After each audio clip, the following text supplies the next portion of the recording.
Assalamualaikum warahmatullahi wabarakatuh. Saya Lia Metasari dari Prodi Sistem Informasi Universitas Kyai Haji Abdul Wahab Hasbullah Tambak Beras Jombang. Di sini saya akan menjelaskan tentang Corporate Information System. Di mana poin pertama tentang konsep dasar Corporate Information System. Yang pertama, konsep fundamental dari sistem informasi, terutama yang berkaitan dengan konsep bisnis dan manajerial serta konsep teknis dan perilaku sistem informasi. Yang kedua, teknologi informasi, meliputi perangkat keras, perangkat lunak, perangkat jaringan, manajemen data, serta internet merupakan bahasan utama dari kerangka ini.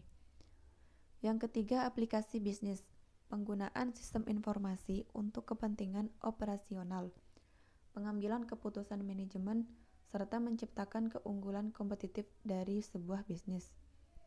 Yang keempat, proses pengembangan, bagaimana merencanakan, menganalisis, mengembangkan, serta mengimplementasikan sistem informasi di dalam organisasi sehingga tujuan organisasi tercapai.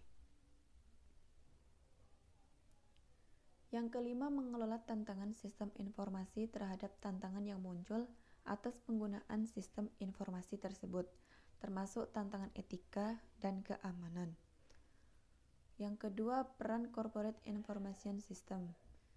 Yang pertama, secara signifikan meningkatkan pilihan-pilihan yang tersedia bagi perusahaan dan memegang peranan penting dalam implementasi yang efektif terhadap setiap elemen strategi pemasaran.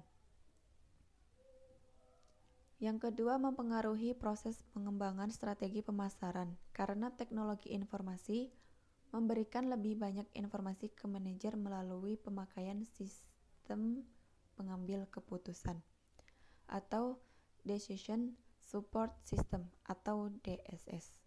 Yang ketiga, teknologi informasi memiliki kemampuan untuk mengintegrasikan berbagai bagian yang berbeda dalam organisasi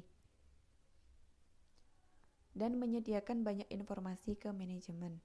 Yang keempat, teknologi informasi juga mempengaruhi antarmuka organisasi dengan lingkungan, seperti pelanggan dan pemasok.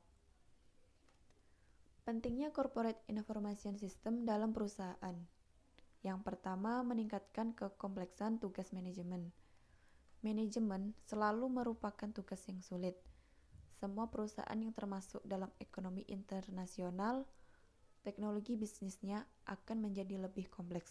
Kerangka waktu untuk menetapkan rumus juga makin rumit, dan terdapat pula tekanan, baik dari pesaing dan masyarakat. Yang kedua, pengaruh ekonomi internasional. Perusahaan dengan berbagai ukuran sekarang ini menjadi subjek bagi pengaruh ekonomi yang datang dari mana saja di seluruh dunia ini.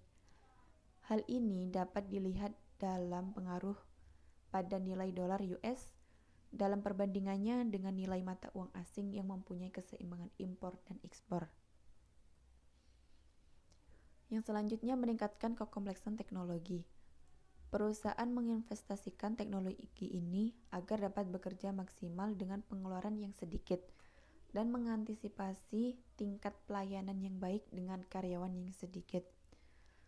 Penyusutan kerangka waktu. Setiap jengkal operasi bisnis bergerak dengan cepat sekarang ini daripada yang terjadi sebelumnya. Manajer harus bertindak secara cepat untuk merespon tekanan dari pelanggan, pesaing, dan pengendali stok. Yang selanjutnya, tekanan dari pesaing. Keinginan untuk beroperasi dengan cara yang paling efisien adalah diperkuat dengan meningkatnya persaingan. Tekanan bukan saja berasal dari perusahaan domestik, namun juga oleh perusahaan internasional. Yang selanjutnya, tekanan sosial.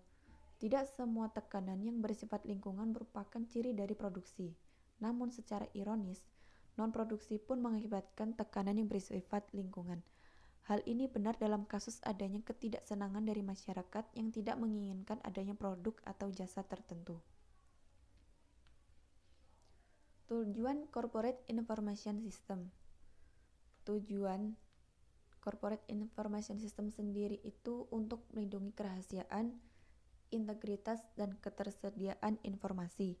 Dengan tumbuhnya berbagai penipuan, spionage atau mata-mata, virus, hackers sudah mengancam informasi bisnis manajemen. Oleh karena itu, meningkatnya keterbukaan informasi dan lebih sedikit kendali atau kontrol yang dilakukan melalui teknologi informasi modern. Contoh hubungan corporate information system yang ada pada perusahaan. Contohnya itu peranan e-business dalam perusahaan. E-business atau bisnis elektronik sebagai penggunaan teknologi internet untuk menghubungkan dan memperkuat proses-proses bisnis, perdagangan elektronik atau electronic commerce, dan komunikasi serta kolaborasi antara sebuah perusahaan dengan para pelanggan, pemasok, dan mitra kerja bisnis elektronik lainnya.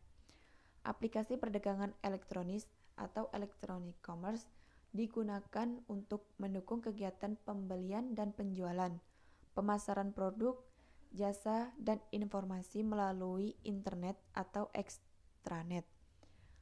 Aplikasi bisnis internal digunakan untuk mendukung kegiatan, proses, dan operasi bisnis yang bersifat internal.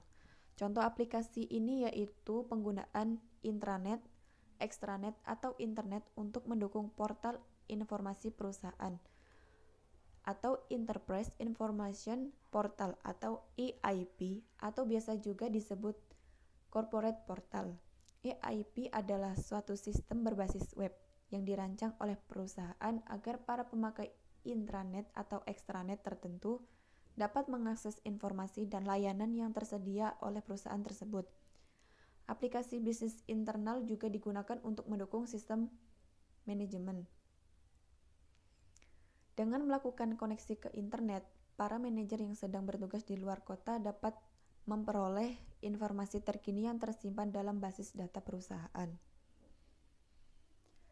Sekian penjelasan dari saya. Jika ada yang kurang jelas atau ada yang ingin ditanyakan, bisa menghubungi saya melalui kontak saya atau sosial media saya atau akun saya yang lainnya. Sekian, wassalamualaikum warahmatullahi wabarakatuh.